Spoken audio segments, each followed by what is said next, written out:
പെങ്ങൾക്ക് എഴുതിയ കത്താണിത്. ഇനി എങ്ങനെയാണ് പെങ്ങളെ നോക്കിയാൽ പുളിയങ്കാട് ഹുസൈന്റെ സ്വഭാവം മാറും. നിൽക്കവിടെ. ഈ കൊമ്പങ്കാട് കോയന്റെ മകൻ പ്രേമിച്ചിട്ടുണ്ടെങ്കിൽ ആ പെണ്ണിനെ ഞാൻ ഇങ്ങോട്ട് കൊണ്ടുവരും.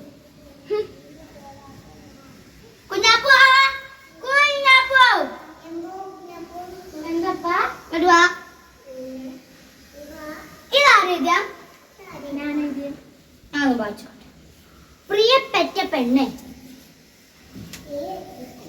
10 പറ്റോ? അങ്ങനല്ലപ്പാ, പ്രിയപ്പെട്ട പെണ്ണെ ഒന്ന് എഴുതാ പോലെ അറിയില്ല എനിക്ക്. നിന്നെ എനിക്ക് 10 ഇഷ്ടമാണ്. അപ്പൊ ഇത് നോമ്പിന് തുടങ്ങിയേ? അങ്ങനെ നിന്നെ എനിക്ക് ഒത്തിരി ഇഷ്ടമാണ്. എഴുതാ പോലാണ് അറിയില്ല. നിന്നെ ഞാൻ പൊന്നു പോലെ നക്കും. എന്റെ പഠിച്ചോനെ, ഇതൊക്കെ ഞാൻ നാട്ടുകാർക്ക് എങ്ങനെ പറഞ്ഞു? അവളെ പൊന്നു പോലെ നോക്കുന്നു. അവൻ അറിയില്ല. തന്ത കോയ ഡ്രസ് എടുത്ത് തരാത്തതിനാൽ ചാണകം, നീയും ചാണകം.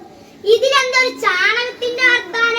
അങ്ങനല്ല, തന്ത കോയ ഡ്രസ് എടുത്ത് തരാത്തതിനാൽ ചാവു, നീയും ചാവു.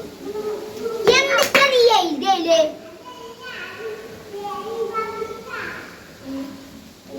അന്റെ ഒന്നാം നിശ്ചയത്തിന് ഡ്രസ് നമുക്ക് എടുക്കാൻ പോണം.